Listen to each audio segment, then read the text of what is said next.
Hi friends मिठू kitchen blog से আপনাদেরকে স্বাগত। আজকে আমি বানাবো চালের ভাপা পিঠা। তো চালটাকে প্রথমে ভিজিয়ে রেখেছিলাম, চালটা ভিজে গেছে। এবার আমি শুকনো করে নিয়েছি চালটাকে হালকা, যাতে গা থেকে জলটা শুকিয়ে যায়। তো এবার আমি গুঁড়ো করে নেব। মিক্সিটা খারাপ হয়ে গেছে, আমি শিলবাটাতেই গুঁড়ো করছি। চালটা শুকনো মতো হয়ে গেছে, এবার এটাকে আমি গুঁড়ো করে নেব। চালটাকে আমি শিলবাটাতে গুঁড়ো করে নিচ্ছি। চালগুলো সব গুঁড়ো হয়ে গেছে, দেখুন হাতটা কেমন লাল হয়ে গেছে। সব চাল গুঁড়ানো হয়ে গেছে। এবার আমি নারকেলটাকে কুড়ব। নারকেলটা কুড়ার আগে হাঁড়িতে আমি জল বসিয়ে দিয়েছি, জলটা ততক্ষণ ফুটুক। নারকেল কোরানো হয়ে গেছে, নিয়ে এনেছি খেজুর গুড়। খেজুর গুড় আর নারকেল কোড়া দিয়েই বানাবো। আর সাথে একটু দুধ গরম করে নিয়েছি, আর আছে একটা সাদা সুতির কাপড়।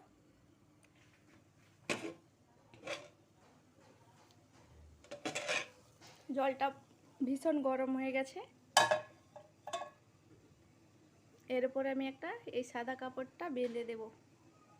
সুতির কাপড়টা বেঁধে নিয়েছি, দেখুন এইরকম থাকবে, যেন না খুলে ঢুকে যায় ভেতরে, এরকম অবস্থায় থাকবে। আর এই হাঁড়ির ঢাকনাটা দিয়ে আমি এইরকমভাবেই বন্ধ করব। তো গুড়টাকে আমি কুড়ে নিচ্ছি। নারকেল কোড়ার মধ্যে দিয়ে দিচ্ছি দুটো এলাচ ফাটিয়ে নিয়েছি।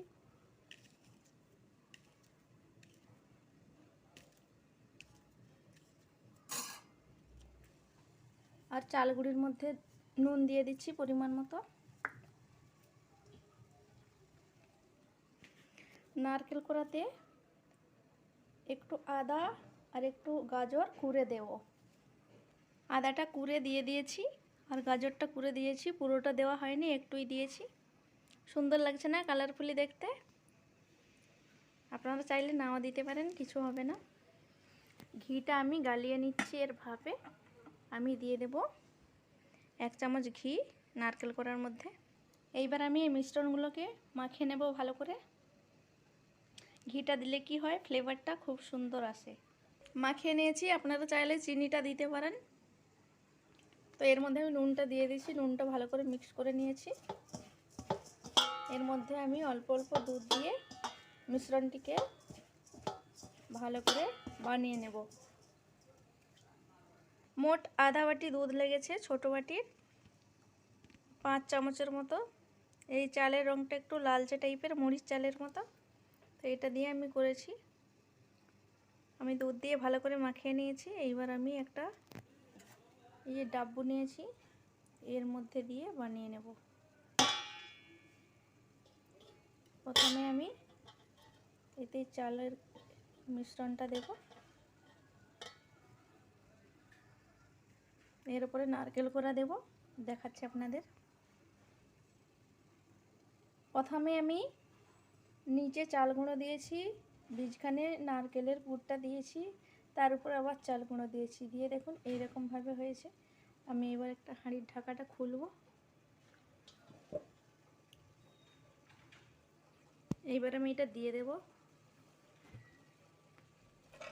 ঢাকনাটা আবার দিয়ে দেব। ঢাকনাগুলো দেখে নিচ্ছি,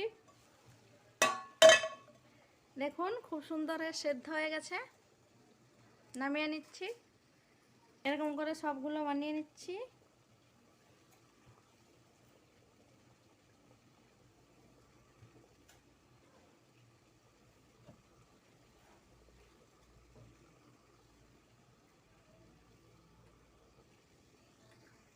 এগুলোকেও নামিয়ে নিচ্ছি, হয়ে গেছে।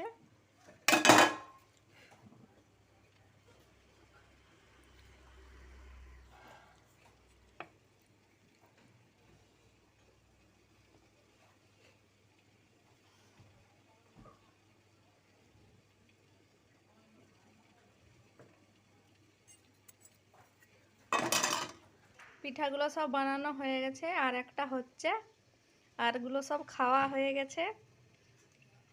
তো এইভাবে রেসিপিটা বানিয়ে অবশ্যই ট্রাই করবেন বাড়িতে, খুব সুন্দর টেস্ট লাগবে খেতে।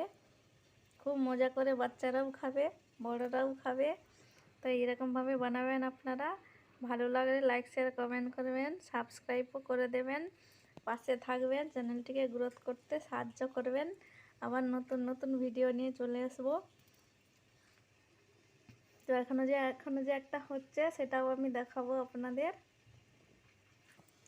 এটাও নামিয়ে নিয়েছি, দেখুন খুব সুন্দর লাগছে না দেখতে? সেদ্ধ চালের হলে খুব ভালো হয় পিঠেগুলো। তো এই পিঠে পরবের দিন আসতেছে, তো এই পিঠে পরবের দিনগুলোতে সব রকমের পিঠা আমি শেয়ার করব আপনাদের সাথে। চ্যানেলে অবশ্যই অ্যাক্টিভ থাকবেন আমার সঙ্গে, আর রেসিপিগুলো দেখবেন, পুরোটা ভিডিও স্কিপ করবেন না, প্লিজ অনুরোধ রইল।